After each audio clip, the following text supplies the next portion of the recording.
우리 인간은 사회적 동물이라고 얘기를 하죠. 그래서 뭐냐면 사회를 떠나서는 살 수 없는 존재라는 뜻입니다. 다시 말해서 어떤 관계성을 갖고 산다고 할 수가 있겠습니다. 인간이 태어나면서부터 이제 관계를 갖기 시작을 하죠.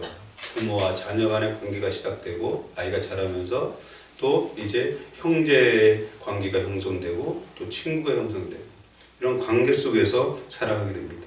그러다 보면 서로 간의 어떤 이해의 충돌이라는 것들이 발생을 하게 됩니다. 그래서 어떤 서로 간의 그 생각하는 것과 어떤 가치관이 달라서 서로 분쟁을 하기도 합니다.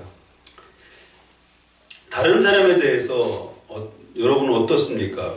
평가하거나 판단하거나 비판하는 것이 쉽습니까? 아니면 그 사람을 이해하고 존중하고 축복하고 사랑하는 것이 쉽습니까? 대개 보면 많은 사람들은 이 첫 번째로 다른 사람을 판단하고 평가하고 비판하는 것이 쉬울 것입니다. 왜냐하면 우리의 죄성 안에는 다른 사람에 대해서 정죄하려고 하는 그러한 것들이 충분히 있기 때문에 그렇습니다. 다른 사람을 이해하고 용납하고 사랑하고 용서하는 것보다는 다른 사람을 정죄하고 판단하는 그런 경우에 굉장히 익숙하기 때문에 그렇습니다. 근데 오늘 우리가 읽은 말씀에는 뭐냐면 예수님께서 우리에게 말씀하십니다. 화평하게 하는 자가 되라는 것입니다. 화평하게 하는 자가 된다고 하는 것은 다른 사람을 용납하는 것이죠. 다른 사람을 사랑하는 것이고 다른 사람을 이해하는 것입니다. 그래야만 화평이 가능하기 때문에 그렇습니다. 이 화평하게 하는 자, 이것은 화평을 만드는 자죠. 피스메이커를 뜻합니다. 어떤 피스메이커를 위한 어떤 프로그램 같은 것도 진행을 하더라고요. 근데 이러한 것들이 인간적인 어떤 스킬로서 화평이 이루어지는 것이 아니라는 것을 잘 알아야 됩니다. 어떤 기술을 우리가 배워서 화평이 이루어지는 것이 아니라 그 화평이라고 하는 것은 본질적으로 하나님의 성품 안에 있는 것이라는 것이죠. 그렇기 때문에 우리가 하나님과 화평을 누리게 되었을 때 우리가 화평을 만드는 피스메이커의 역할을 감당할 수 있다고 하는 것입니다. 이 화평, 이것은 이제 성경에서 되게 다양하게 번역을 해놨어요. 화목이라고도 번역을 해놓고 평안이라고도 번역을 해놓고 이 피스를 이렇게 번역을 했습니다. 헬라어에서는 이 에이레라고 하는 단어를 쓰고 히브리 말로는 샬롬이라고 하는 그 단어를 쓰죠. 이 샬롬이라고 하는 것의 본질적인 뜻은 어디에 있냐면 이 샬롬은 바로 온전하다, 완전하다 그런 뜻을 가지고 있습니다. 그래서 화평케 하는 사람은 어떤 사람입니까? 온전함을 이루어가는 사람이다라고 우리가 말씀드릴 수 있습니다. 예수님께서는 우리에게 뭐라고 말씀하셨냐? 하늘에 계신 아버지의 온전하신 것 같이 너희도 온전하라 이랬습니다. 이 온전이라고 하는 것을 딱 들을 때마다 우리는 굉장히 부담감을 갖게 되죠. 우리가 어떻게 온전할 수 있을까? 부담을 갖게 됩니다.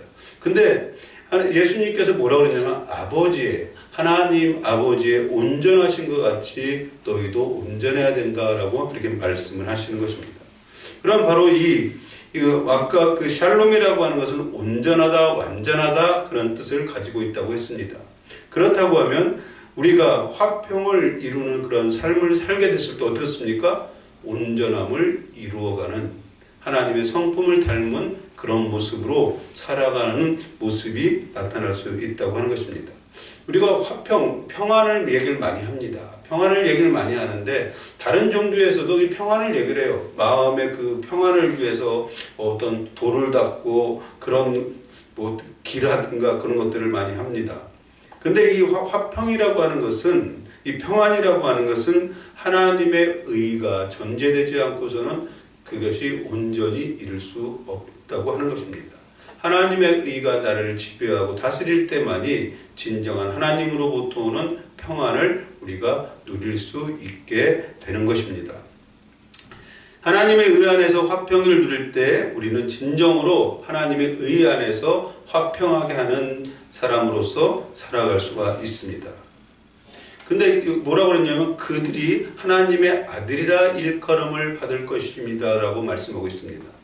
그렇습니다. 하나님의 의 안에서 화평을 누리는 사람은 화평을 만드는 사람이고, 그 사람은 바로 다른 사람들이 인정하는 하나님의 아들이라고 하는 그것을 얻게 된다고 하는 것입니다.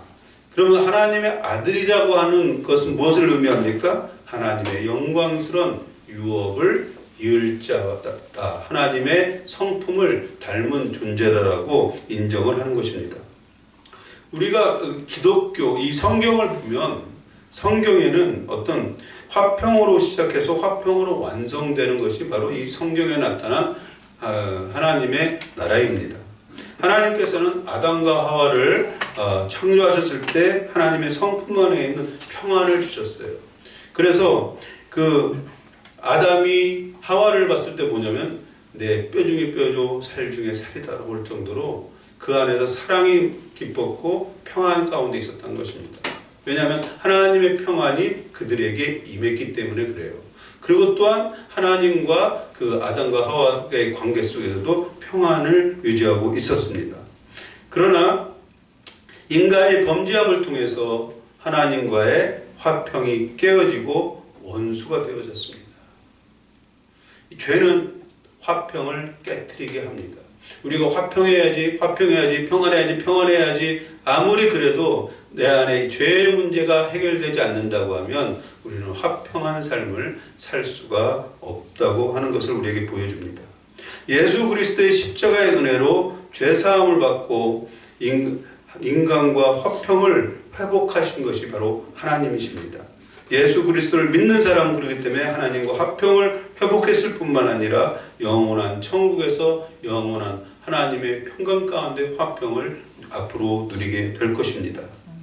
이 십자가의 은혜로 죄를 사하셨다고 하는 것은 바로 화평이라고 하는 것은 무엇이 전제가 되냐면 용서함이 전제가 되는 것입니다.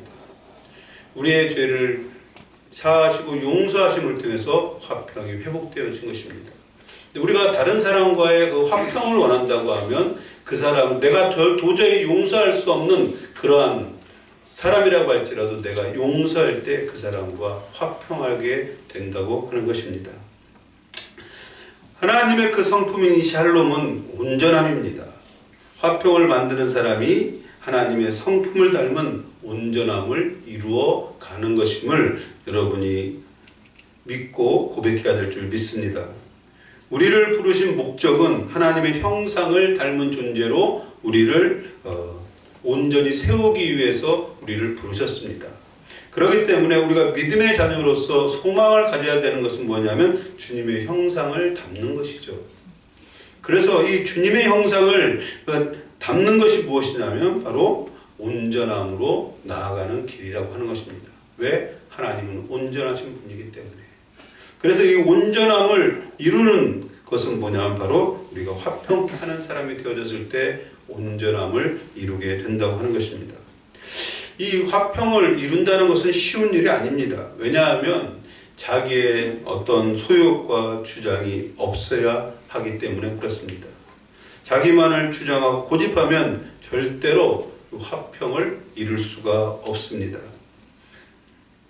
주님을 닮아서 겸손하게 낮아지고 주님의 뜻을 이루기 위해서 죽기까지 순종하는 그러한 모습 속에서 진정한 화평을 만들 수 있고 누릴 수 있게 됩니다.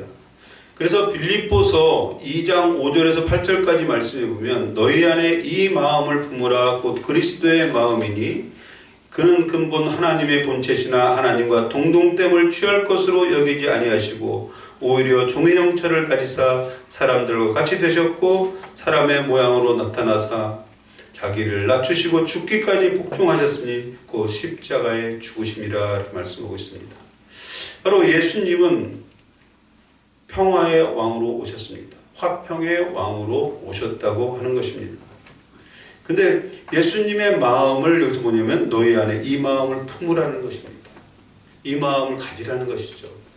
이 마음이 어떤 마음이냐면 바로 화평을 이루기 위해서 자기를 비워 종의 형체가 된 것을 말씀하고 있고, 십자가의 죽으심으로 또 하나님의 뜻을 온전히 순종하는 그러한 모습이었다고 하는 것입니다. 그림을 통해서 우리 하나님과 인간 사이의 죄로 인해서 막혔던 담을 허시고 화평을 온전히 이루신 분이 바로 예수 그리스도이시라고 하는 것입니다. 우리가 다른 사람과 하나님과 화평하기를 원한다고 하면 우리가 겸손함으로 자신이 낮아져야 됩니다. 그래야만 화평할 수 있는 것이죠. 우리는 이렇게 얘기할 수 있습니다. 저 사람이 낮아지면 나도 낮아질 수 있다라고 얘기할 수 있습니다. 근데 예수님께서는 우리를 살리시기 위해서 우리에게 하나님과 우리 사이에 화평을 이루기 위해서 먼저 낮아지신 것입니다. 예수님이 그 세례 요한에게 세례를 받으셨잖아요.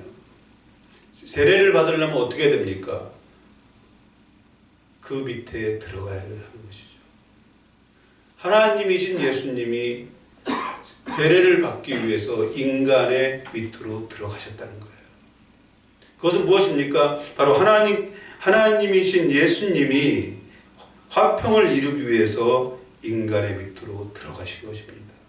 그렇기 때문에 우리가 화평하는 그런 삶을 살기를 원한다고 하면 다른 사람의 밑으로 들어가서 낮아지는 그러한 모습이 있어야만 합니다. 골로새서 1장 20절 말씀에 보니까 그의 십자가로 화평을 이루사 만물 곧 땅에 있는 것들이나 하늘에 있는 것들이 그로 말미암아 자기와 화목하게 되기를 기뻐하심이라 라고 말씀하고 있습니다. 하나님이 기뻐하시는 것은 뭐냐면 하나님과 화목하는 거예요. 하나님과 화평을 누리는 것입니다. 화평을 이루는 것입니다. 우리 부모가 저게 똑같아요. 우리 부모가 자녀들을 볼 때 자녀들끼리 맨날 싸워요. 그러면 어떻습니까? 그 부모가 볼 때 항상 마음이 아파요. 근데 자녀들끼리 너무나 그 의의가 좋고 화평하는 그러한 삶을 산다고 하면 어떻습니까? 부모가 볼 때 기쁜 거죠. 그 아이들을 바라볼 때 기쁜 것입니다. 마찬가지인 거죠. 그 여기서 골로새서 1장 20절 말씀에 보면 그로 말미암아 자기와 화목하게 되기를 기뻐한다. 그 자녀뿐만 아니라 부모와 자녀들이 서로 화목하는 그러한 모습을 기뻐하신다고 하는 것입니다. 사단은 우리에게 이 화평을 빼앗아 가려고 해요. 자꾸만 어떤 우리 안에 있는 죄성을 자극해서 그 사람을 미워하고 시기하고 질투하고 그걸 통해서 화평을 빼앗아 가려고 합니다. 그러나 하나님은 기뻐하시는 것은 무엇입니까? 화목하게 하는 것을 기뻐하신다는 것입니다. 십자가를 통해서 우리와 화목하게 하실 뿐만 아니라 예수 그리스도의 십자가는 모든 만물과도 화목하게 되게 하셨다고 말씀을 하고 있습니다. 여기 뒤에 십자가가 보이죠. 십자가가 보이면 위에서부터 밑으로 내려오고 또 옆으로 이렇게 기어져 있습니다. 그것이 십자가예요. 그것은 뭐냐면 무엇을 의미하냐면 예수 그리스도의 십자가는 뭐냐면 하나님과 우리 인간 사이가 화목하게 된 것이고 또 인간과 인간 사이가 화목하게 됐다는 거예요. 예수 그리스도 십자가를 통해서. 하나님은 예수 그리스도의 십자가를 통해서 우리와 화평케 되는 것을 기뻐하십니다. 그래서 우리가 화목하게 하는 그런 사람으로서 아주 피스메이커로서 이렇게 살아간다고 하는 것은 하나님을 가장 기쁘게 하는 일이라고 하는 것입니다. 모든 사람들과 화평케 되기를 기뻐하신다는 것입니다. 만물이 자동적으로 하나님과 화목하게 되는 것이 아니라 하나님을 거역한 죄에 대해서는 회개하고 돌이킬 때 화해가 이루어지는 것입니다. 그냥 예수 그리스도가 그렇게 하셨기 때문에 자동적으로 모든 만물과 하나님과 화목하게 되는 것이 아니라는 거예요. 바로 예수 그리스도의 십자가를 통해서 하나님과 화목할 수 있는 길을 열어 놓으신 것입니다. 그렇기 때문에 우리 인간도 하나님 앞에 나아가지 않으면 하나님과 화목할 수 없는 것입니다. 왜냐하면 인간이 하나님의 뜻을 저버리고 배신했기 때문에 그래요. 그래서 원수가 되었다라고 성경에서는 기록하고 있습니다. 화평은 용서로서 가능한 것입니다. 그렇기 때문에 하나님은 인간을 용서하시고 화평을 이루기 위해서 하나님 자신이 이 땅에 오셔서 죽으신 것입니다. 화평을 만드는 사람은 먼저 하나님과 화평을 누려야만 합니다. 우리가 어떤 것들을 어떤 그 화평을 누리는 방법들을 배워서 화평을 누리는 것이 아니에요. 우리 심령 가운데는, 우리 마음 가운데는 아직까지 그 사람에 대해서 안 좋은 감정을 갖고 있는데 겉으로만 어떤 그 사람에 대해서 어떤 사랑하는 마음을 표현하고 그럴 수가 없다는 것입니다. 우리 안에 하나님의 마음이 부어져서 하나님의 화평이 부어져서 진짜 평강 가운데 우리가 있을 때만이 어떻습니까? 다른 사람과 화평을 할 수가 있다고 하는 것입니다. 화평은 사랑으로 가능하게 하는 것입니다. 하나님이 우리를 사랑하셨기 때문에 예수 그리스도를 통해서 화평을 이루신 것입니다. 우리가 내가 사랑할 수 없는 사람을 사랑하게 되는 것은 내가 하나님으로부터 받은 사랑이 크기 때문에 그 사람을 용서하고 사랑할 수 있는 것입니다. 그렇게 되어졌을 때 어떻습니까? 그 사람과 우리가 화목하고 화평할 수 있게 되는 것입니다. 내가 할 수 있는 화평이 아니에요. 화평은 내가 하고 싶어도 잘 되지도 않습니다. 그것은 하나님의 은혜와 사랑 때문에 다른 사람과 화평을 내가 만들어 가는 것입니다. 내가 받은 은혜가 너무 큰 거예요. 하나님의 은혜가 너무 큰 것입니다. 예수 그리스도의 십자가의 은혜로 말미암아 우리가 죽을 수밖에 없었고 하나님과 평생 원수로 살 수밖에 없는 우리였지만 예수 그리스도의 은혜로 우리가 하나님과 화평을 누리게 될 것입니다. 이 은혜 때문에 우리가 화평을 이루는 그런 삶을 살 수 있게 되는 것입니다. 하나님과의 화평은 다른 사람과의 화평을 만드는 사람이 되게 합니다. 왜냐하면 하나님의 사랑으로 하나님의 화평으로 내가 가득 차면 우리의 삶 속에서 그것이 드러나고 나타나기 때문에 그렇습니다. 골로새서 아까 읽었던 1장 20절 말씀에 보니까 예수 그리스도의 화평의 복음은 피조물 간의 화평을 이룬다라고 말씀을 하고 있습니다. 주님을 따르는 사람은 화평을 만드는 사람이 되어져야만 합니다. 우리가 주님의 자녀라고 말을 하고 있지만 실질적으로 우리가 어떤 사람들과의 관계 속에서 보면 시기와 질투와 분쟁과 다툼이 얼마나 많습니까? 그럼 이러한 것들은 하나님께서 기뻐하지 않는 것이죠. 화목하게 하는 것이 하나님께서 우리를 기쁘게 여기시는 모습이다라고 말씀했습니다. 예수님을 믿는다고 하면서 분쟁과 다툼을 만드는 사람은 그리스도의 십자가를 원수로 행하는 것입니다.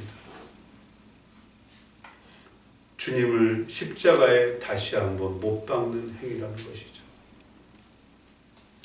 이 교회는 온전한 곳이 아닙니다. 온전한 사람들이 다 모여있다고 하면 여기는 지상 낙원이 되어야 되죠. 그러나 아직까지 우리는 온전하지 않아요. 그래서 교회라고 하는 거, 어떤 사람들은 그냥 교회에서 저 사람 보기 싫어서 난 이제 교회 안 다닌다라고 하는 사람들도 있어요.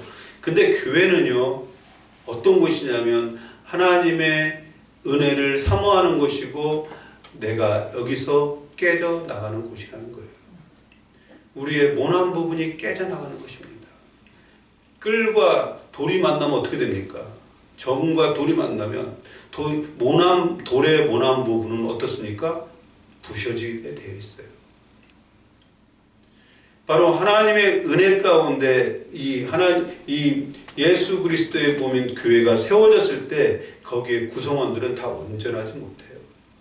그러나 하나님께서 우리에게 허락하신 그 은혜를 사모하며 바라보며 나아갈 때 조금씩 우리가 변화가 일어나기 시작하는 것입니다.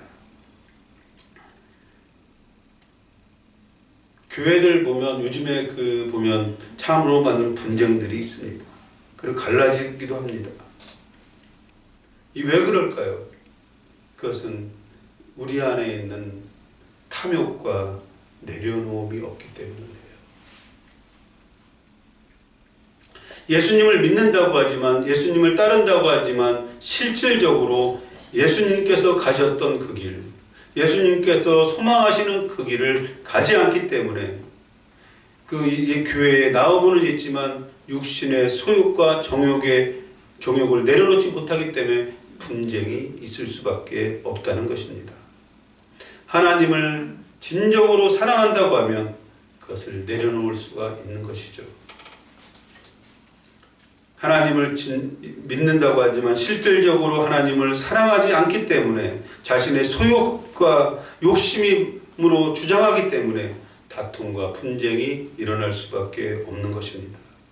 예수님은 하나님과 인간의 화평을 이루기 위해서 이 땅에서 십자가에 죽으셨습니다.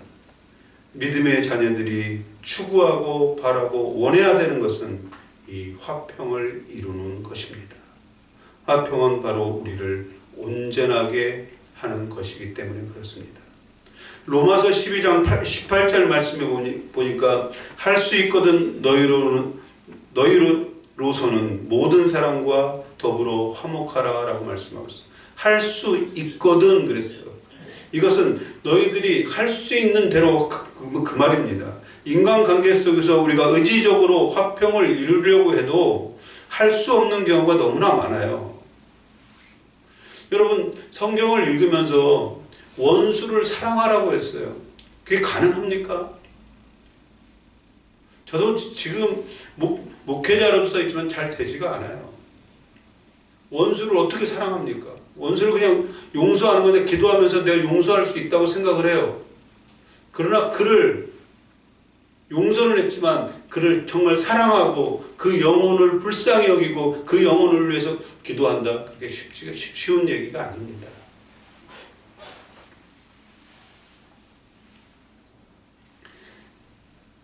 그 원수를 사랑해야 된다. 그것은 알지만 감정적으로 그것을 받아들이기가 쉽지가 않은 거예요. 그렇지만 우리가 할 수는 없지만 예수 그리스도께서 화평을 이루시기 위해서 우리를 위해서 십자가의 죽으심을 묵상하고 생각할 때 다른 사람과 화목하는 삶을 살 수 있게 된다고 하는 것입니다.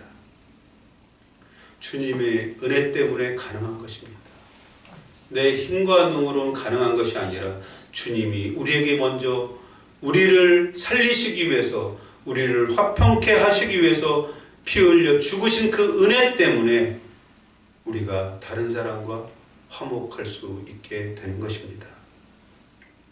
우리를 위해 십자가에 죽은 예수 그리스도를 묵상할수록 세상의 어떤 것과도 화목하지 않을 것이 없다고 하는 것입니다. 먼저 성도 간에 우리가 믿음의 자녀들이기 때문에 평안을 힘써 만들어가야 될 줄 믿습니다. 믿음의 공동체는 그것으로 세워지는 것입니다.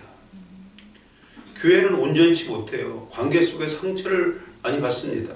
요즘에 항상 교회에 다니냐고 물어보면 가나안 교회 다닌다고 얘기하더라고요. 근데 처음 그 말을 처음 들었을 때 가나안 교회 어디 가나안 교회 다니세요? 그리고 거꾸로 해보세요. 그러니까 안 나간다는 거예요. 가나안 교회는 안 나가는 성도래요. 그래서 왜 교회 안 나가십니까? 물어보면 대부분의 많은 사람들이 나는 누구 때문에 안 나가요. 내가 하나님을 믿습니다. 예수님을 믿지만 그 교회에 가면 누구가 있는데 그 사람 때문에 나는 교회에 나가지 않습니다. 라고 얘기하는 경우가 있습니다. 관계 속에서 상처를 받은 사람이겠죠. 왜 그런 상처가 우리에게 있을까요? 왜 상처를 통해서 그 사람이 떠나버리게 될까요? 그것은 우리가 한 사람 한 사람이 내 주장이 강하기 때문에 그래요. 성도가 서로 화목하고 항상 자기보다 지체를 낮게 여기고 피차 서로 복종하는 자세를 가질 때 주님의 몸인 교회가 온전하게 세워질 줄 믿습니다. 고린도전서 7장 15절 말씀에 보니까 하나님은 화평 중에 너희를 부르셨다라고 말씀하고 있어요. 하나님은 화평 가운데 우리를 부르셨어요. 예수 그리스도 십자가의 은혜를 통해서 우리에게 화평을 주시고 화평 가운데 우리를 부르셨다는 것입니다. 하나님은 우리에게 화평을 주시길 원하시는 분이라고 하는 것을 말씀하고 있는 것입니다. 주님의 행하신 것을 본받아 살아갈 때 하나님의 화평이 우리 삶 가운데 충만히 임할 줄 믿습니다. 오늘 말씀에서 화평을 만드는 사람은 복이 있는 사람이다 라고 말씀을 하고 있습니다. 이 복은 어떤 복일까요? 우리의 구원을 온전히 이루는 복이죠. 그렇기 때문에 그 다음에 뭐라고 하냐면 그들이 하나님의 아들이라 일컬음을 받을 것이다라는 것입니다. 하나님의 유업을 받을 자임을 인정받는 것입니다. 구원받은 하나님의 아들로서 하나님의 성품 안에 있는 화평을 누리는, 화평을 만드는 사람으로 살기 위해서 날마다 우리가 성령의 인도함 가운데 있어야 됩니다. 우리가 성령 안에 있지 아니하면 언제든지 악한 원수마귀는 우리의 감정, 아직까지도 다 처리하지 못했던 감정을 자극해서 이 화평을 깨트립니다. 하나님과의 화평, 관계 속에서 화평이 깨지면 어떻습니까? 다른 사람과의 관계 속에서 화평이 깨질 수밖에 없는 것입니다. 로마서 8장 14절 말씀에 하나님의 영으로 인도함을 받는 사람은 곧 하나님의 아들이라고 했습니다.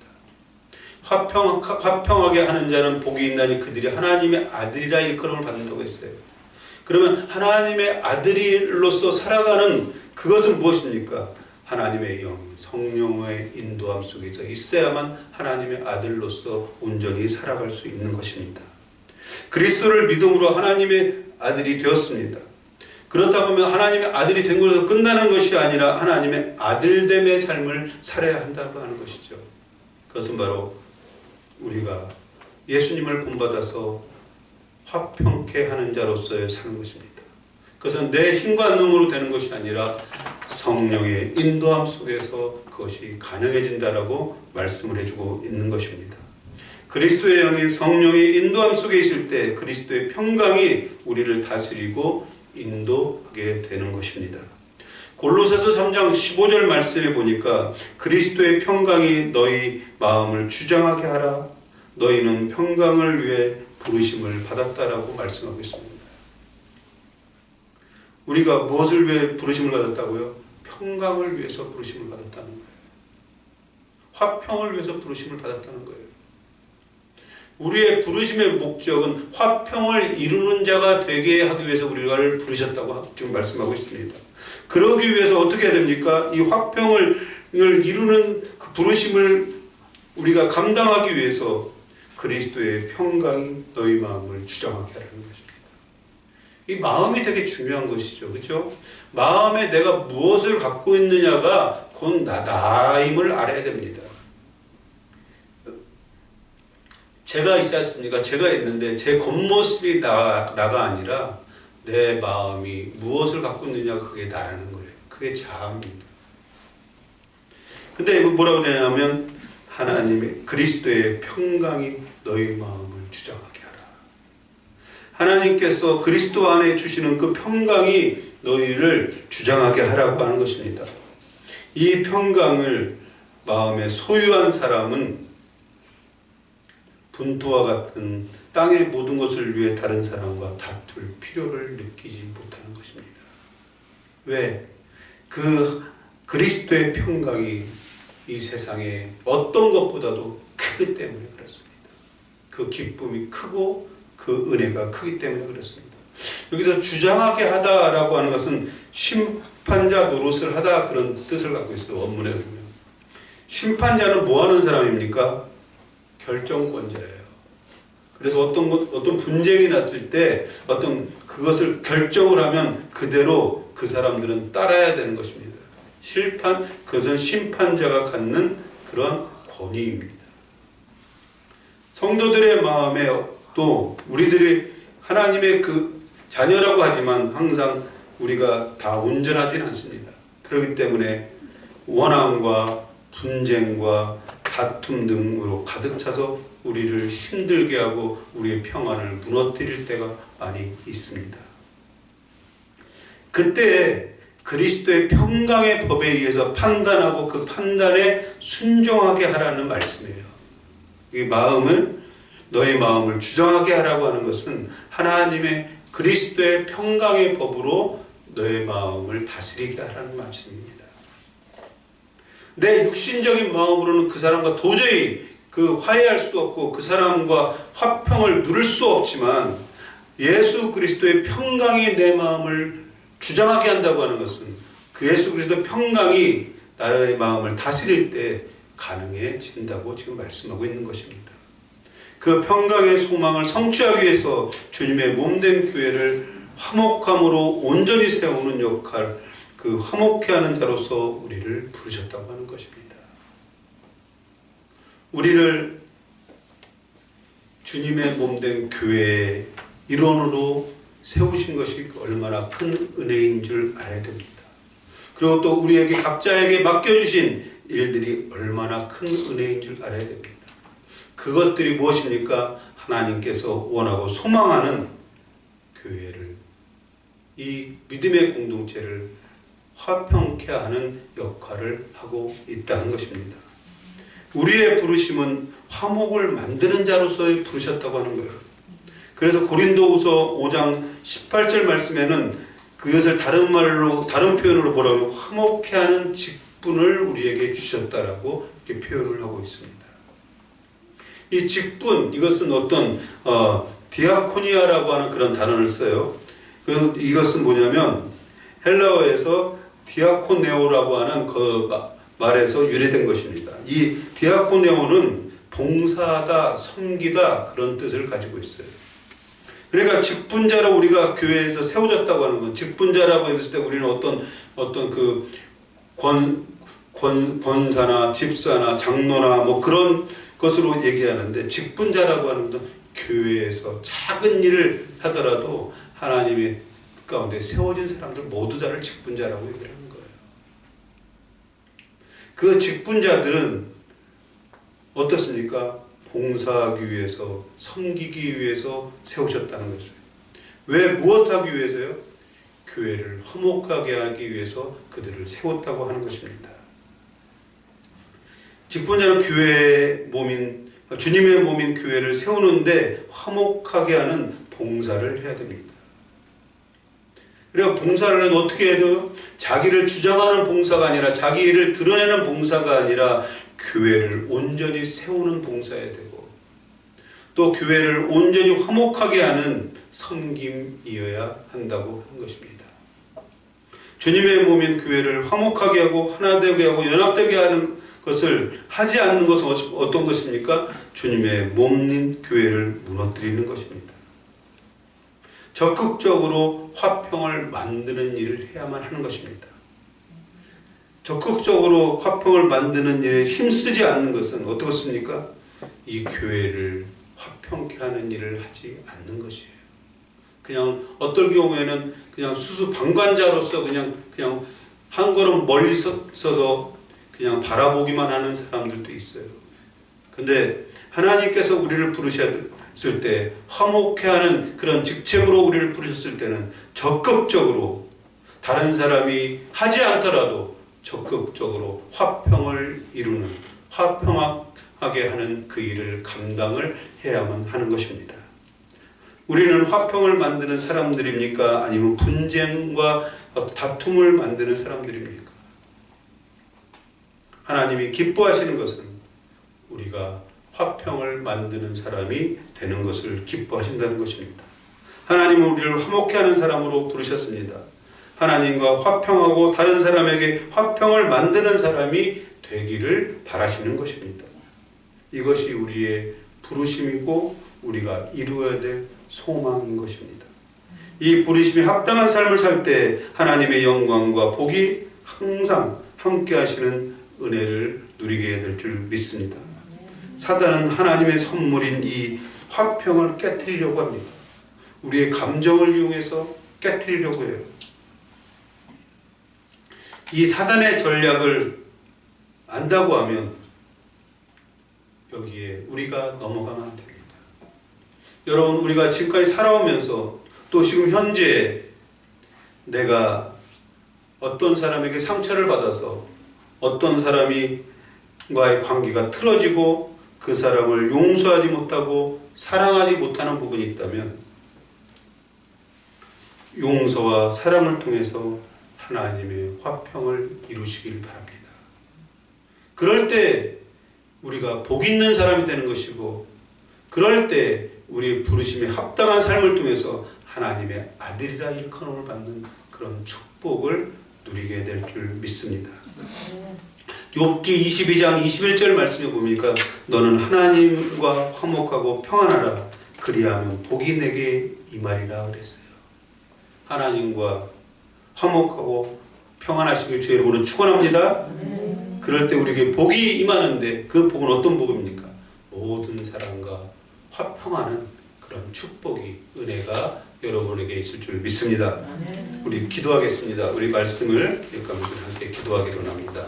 주님, 우리가 그 화평을 만드는 사람이 되게 하여 주시옵소서. 우리 힘과 능으로는 가능하지 않지만 성령님이 우리와 함께 하시고 인도하시는 통해서